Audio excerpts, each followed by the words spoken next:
living life.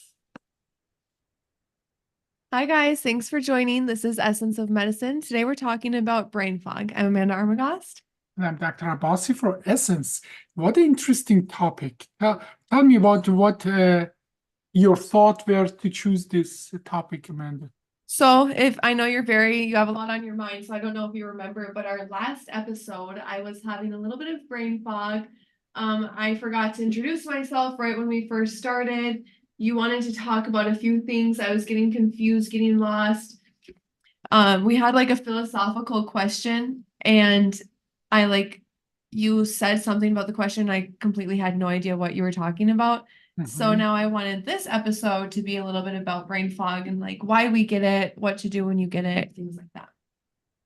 Well, this is not like a specific topic that it's one disease or one area of the brain, and it is our brain is a most complex, I would say, device in the whole universe.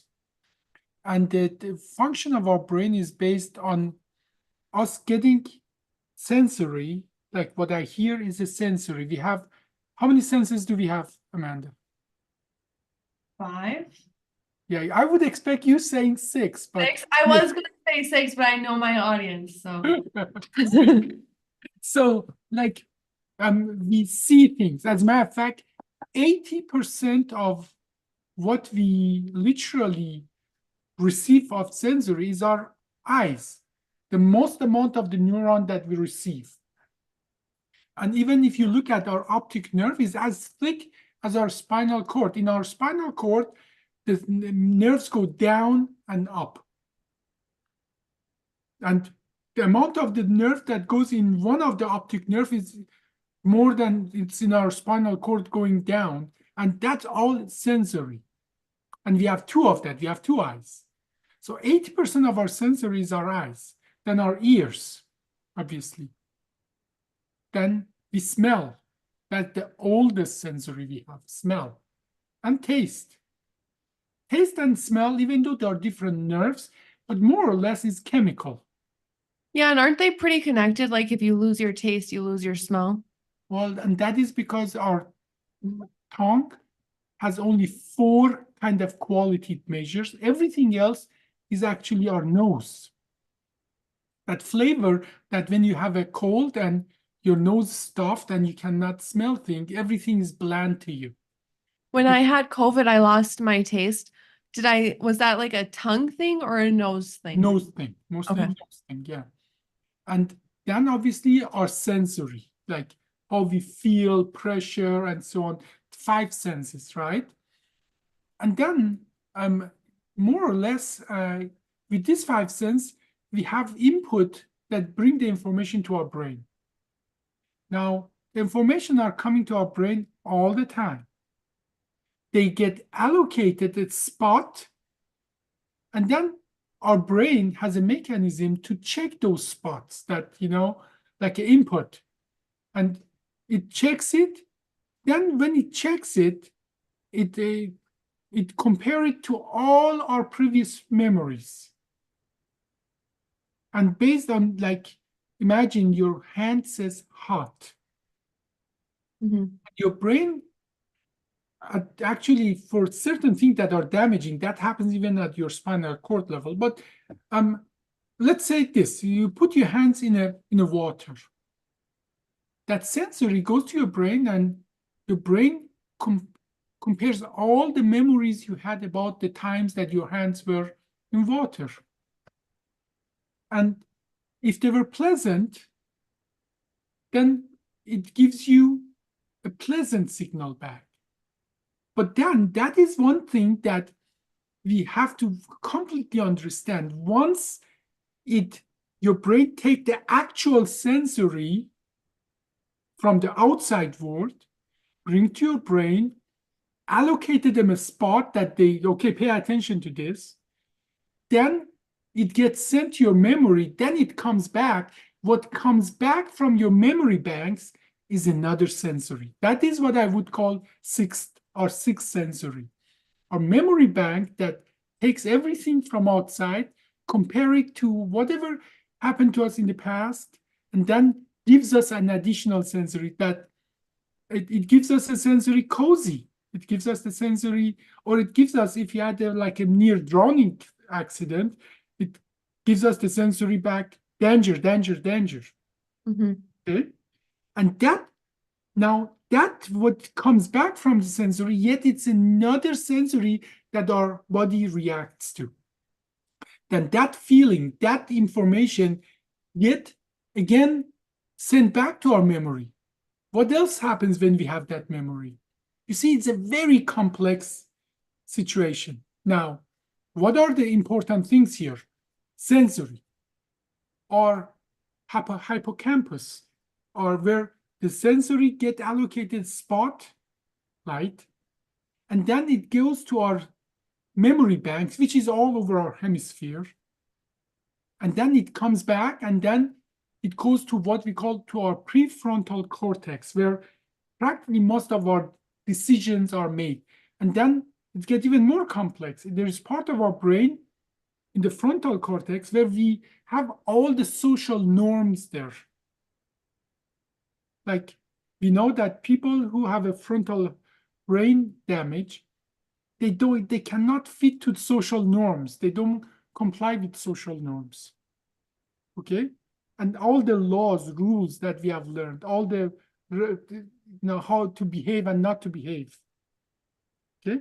Now, these are hemispheric things. Now, brain fog. We are talking about the brain fog, and I had to tell how complex this situation is before you understand what the brain fog really is. Now, brain fog, in a sense, that you don't respond to. It can be something that your sensory doesn't get allocated. You see me, you hear me, but your brain doesn't take it as a chunk of important information that requires your attention.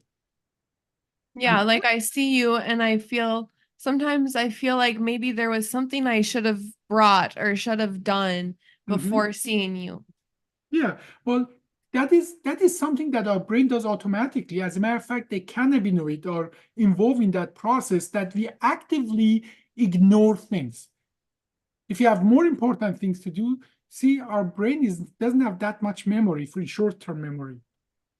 For that reason, we actively forget things that are not important to us. Like, did you drive from home today with your car? Yeah. Do you have any memory of all the 500 cars you saw on the road? No. That process is not a passive process. That process is an active process for you to forget them, because people who cannot forget them, they have a name for that disease. They have autism. They cannot actively forget all the unnecessary information. They get overwhelmed so fast. So would you. If 5 people come and all talk to you at the same time and you cannot ignore them, you get overwhelmed. But on the other hand, it's also overwhelming when 5 people come and talk to you in a row and now you forgot what the first person said because it was taking so long for the fifth person to finish talking. And what I'm telling you, brain automatically prioritize it and dismiss something. Now imagine now, there are 5 important things that are all important. We are sitting in a podcast, I tell you something, but those banks where the information has to be processed with you is so much filled with your internal processes. There's so much thing going on internally. There's certain bank, there's certain like another, like a mailbox. Every information that comes to a mailbox. And first you have to get the information from that mailbox before you can put something new in. But let's say you have 5 mailbox for your 5 senses, and then the 6th one for your internal thing. And now your internal process is so prominent that fills all those other 5 mailboxes. Then you see people, you hear people, but your brain actively dismisses that. That is one kind of brain fog. Okay? That is the forgetfulness of the geniuses like that. They have so many thoughts in their side of the brain. They're not important that, you just, so many people, even forget eating. Like it's said that, many of the scientists like Darwin, the wife would bring them food and they would forget eating, even though they were hungry. By the way, our natural needs as well, like a signal internally. If anything, it's part of our sixth sense. That sixth sense is all our internal thoughts and needs. Okay. Okay. Now, this is one way of brain fog, but then there's another brain fog that you get the information and you have to compare it to your memory banks, but your memory banks are right now busy with other things. Then you cannot process the data. Many reasons. You might be just tired, or you might be having some alcohol, or you might be high of something else. But something in your hemisphere where all the memories are stored, you cannot assign value to new information in your mailbox. What does it mean for you? So, and that is a different kind of brain fog. Now, you wanted to guide me in this. So what else do you want to know? Well, I want to know, like, for example, when I'm really hungry, like if I miss lunch, the afternoon, sometimes I'll have more brain fog and miss other things because maybe I'm not like fed enough to process things. I don't know. What's the answer for that? But the answer to that is twofold. When you're hungry, number one, all those mailboxes, because your body needs food, all those mailboxes are filled with, give me food, give me food. They are just letters from your brain that says, and we know where that area is in brain. There's an area in the bottom of the fourth ventricle that measures how much glucose you have in your body. That communicates with some other area in your hippocampus, not hippocampus, Jesus, I have a bad brain fog myself right now.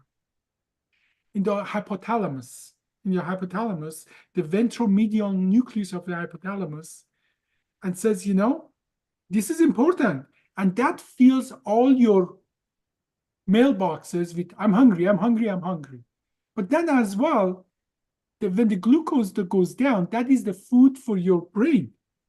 Your brain, when it doesn't have enough energy and food, it goes on to the idle mode. Okay, it cannot, it needs glucose to process action potential. Literally, it burning glucose to create energy for the function. When it's not enough of that, and our brain, contrary to many other tissue, it can only use glucose. And how much glucose does it need per day? Well, let's put it this way. What percentage of our brain is our bodies are brain? Like our brain is 2 pounds, right?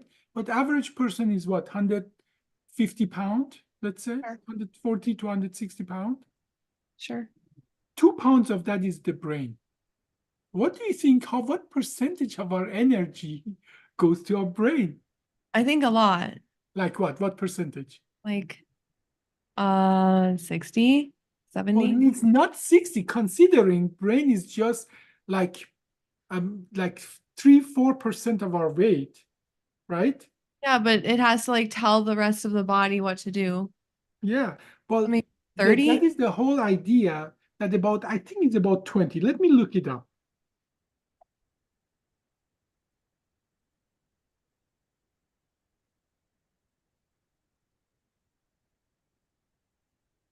I'm just Googling what percentage of our energy goes to our brain, and it's exactly 20. Exactly what I said. So Nice.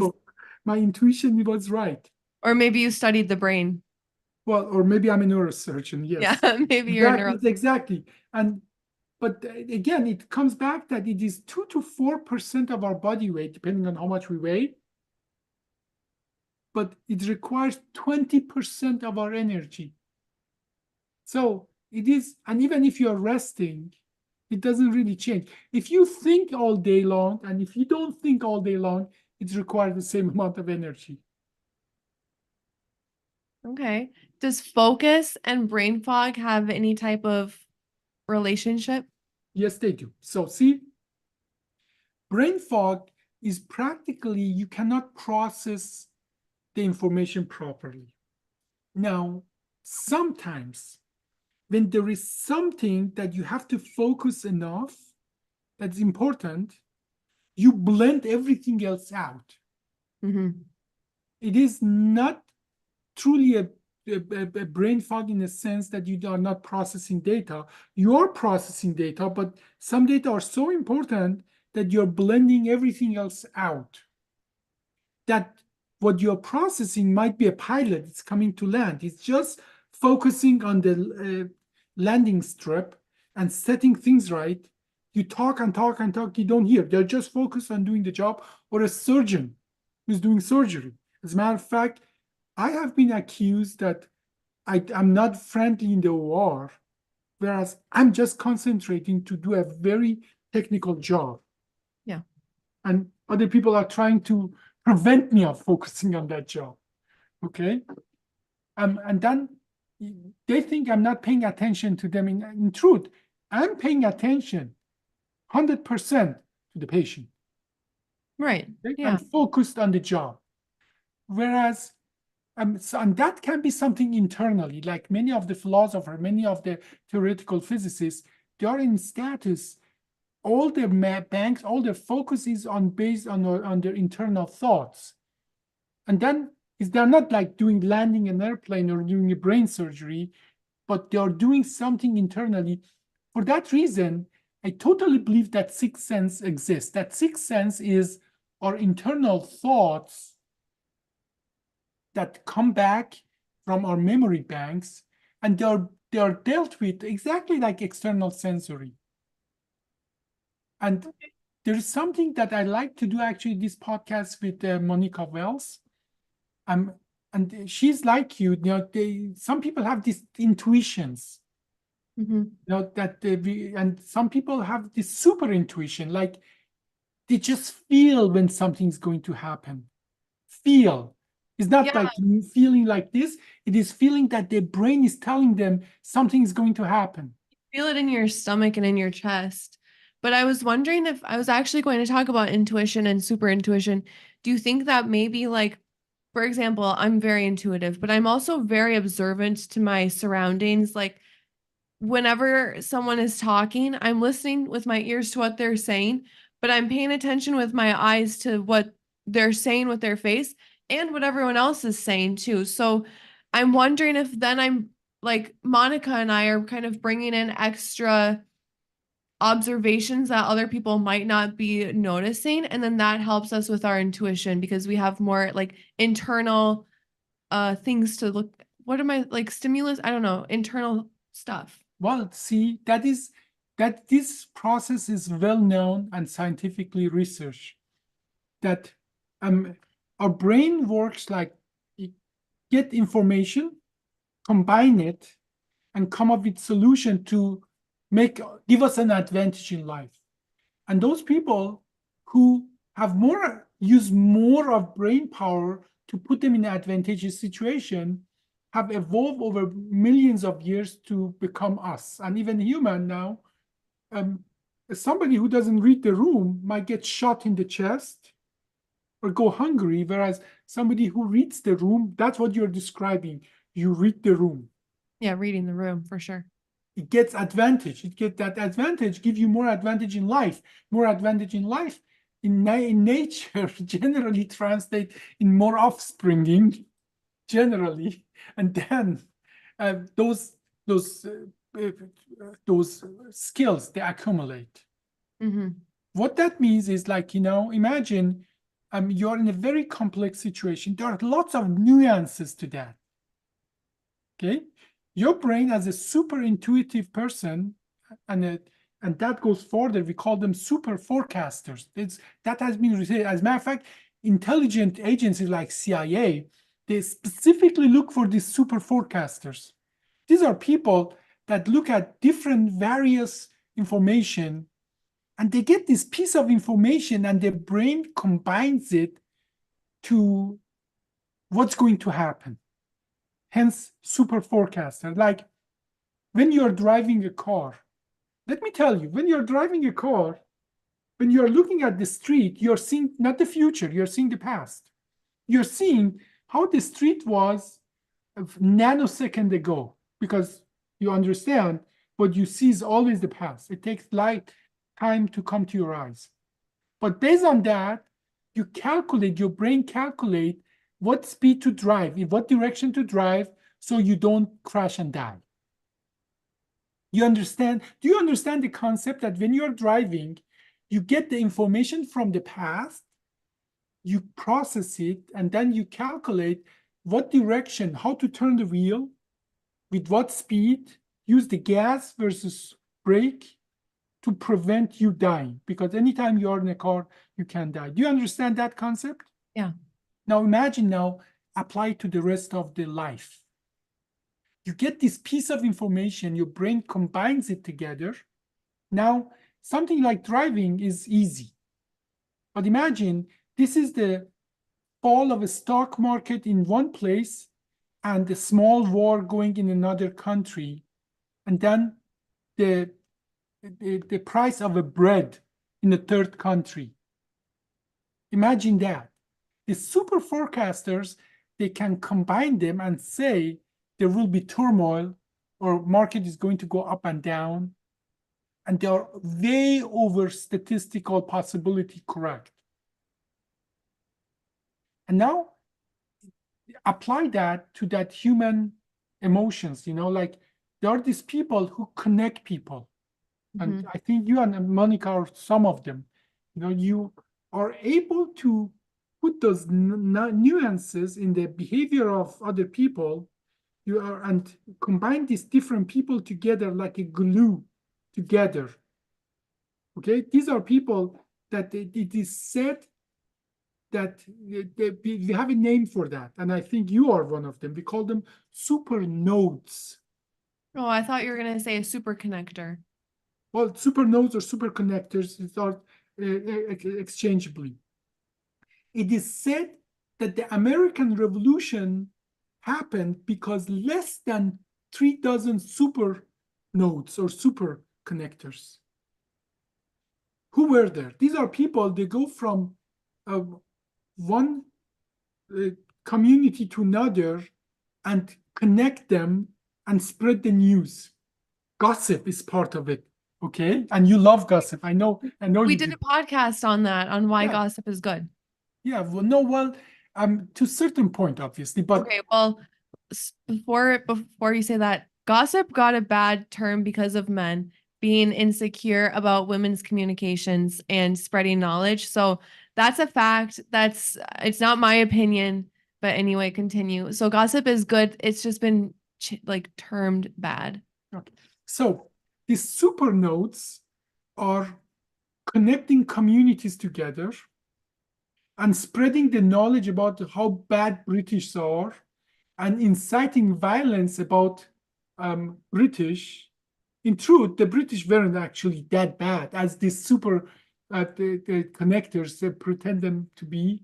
But nevertheless, based on 3 dozen super nodes or connectors, the whole colonies, they became against the British, and that's how American Revolution started. Now, having said that, there's something they have in common, these super nodes, super intuitive people, and the super forecasters.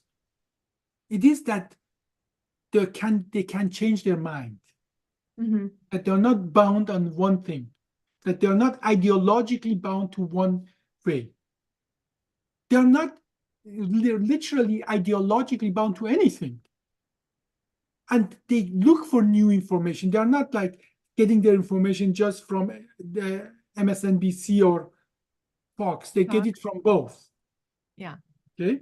And there's as well something about them that they have friends and they connect to all sides, because 90% of the people connect to like-minded people. But these people connect to all kinds of people. That is how they connect them. Okay. So coming back to the idea of brain fog and so on, we are going away a lot out of that way. But what I think something what's important about the people or about the situation with the brain fog is that your internal process can be a big part of sensory you get, your sixth sense, so to say. Now let's connect that. You have certain amount of memory banks, or you can fill it with that much information from outside or inside. You have certain amount of mailbox that those information can arrive, and you can process them at certain rate. Sometimes if you're hungry and your glucose is low, you will process them at the lower speed. Mm-hmm. Sometimes when you are hungry, all those banks are filled with I'm hungry message. Some people can control that, some people cannot. Like during the workday, I don't eat. I don't let that memory come to, but as soon as I'm done with the work, all my memories are filled with hungry, hungry, hungry. What are you going to do about it? Okay. And let's come back to that. And so there are different kind of brain fogs depending on what process we are talking about. And then and there's ways to deal with that is just address the root cause. If, number one, is it an unhealthy thing? In certain situations, it's not. Natural. It's natural. In the cases that you haven't slept enough, or you are, and when you don't sleep enough, certain things accumulate in your brain and in your memory banks. It's just filled with material memories or actually chemical thing in your brain that your body has to get rid of. You get a sleep. Mm-hmm. If you're hungry, you eat. And then you can overcome that if it becomes a problem. I've actually heard that if you have brain fog, it's good to eat like a banana or something with potassium. Is that true? That can be very true, but you see, our brain needs energy. The glucose turned into something called ATP, adenosine triphosphate in our brain, which is practically what our brain uses. But our brain only burns glucose to produce ATP. So that going down of the energy create ATP, and ATP is used to, that is the role. ATP is used to create certain, what we call certain electric potential across the individual neurons. Now, how does it produce that? By balancing the amount of potassium inside and outside of the cell. So you need potassium. Where do you get it? From banana. Banana is sweet most of the time, right? Sugar, you get the sugar as well. And then another thing we need for that process, to burn the sugar with glucose, to burn the sugar with glucose to create ATP, we need what? Oxygen. So hence, when you're tired, you start yawning, to take a deep breath. Okay, actually, sorry, this is another little tangent. Lately, I've been noticing a lot during yoga that I'm yawning. Why am I yawning during yoga when I don't show up tired? And I'm not tired at all, but then I have to yawn. Now, there's something very interesting. Seeing somebody else to yawn produce yawning for other people is contagious. Yeah. And as well, your brain sometimes, you just need a boost of energy. If it has a glucose, the other thing it needs is oxygen, more oxygen. So every time you yawn, you increase the amount of the oxygen you're putting in your lung for the exchange, and that sort of should answer that. So I'm trying to get more oxygen, and that's why I'm yawning. Yes. Your body's trying to get more oxygen. Yeah. Another thing I heard about brain fog is if you're having a day that has a lot of like a stressful day or a very busy day where you have to get a lot of things done, it's good to listen to some very low music. A lot of times it's called lo-fi beats, LOFI. Do you think that actually does help with brain fog, with like absorbing some information? No, I'm not very familiar with that, but I just know that when your memory banks are full with other things, and your brain is like you wake up in the night, you just put this, you have thoughts after thoughts after thoughts, and you're just filled. That memory bank is filled with lots of sometimes garbage, sometimes with important information. And then you cannot sleep, right? Because your brain want to process them all. So what do? You put something like, that white noise. You hear, you listen to white noise or music or something, and then now you fill those banks with other information where your brain doesn't have to process them as much.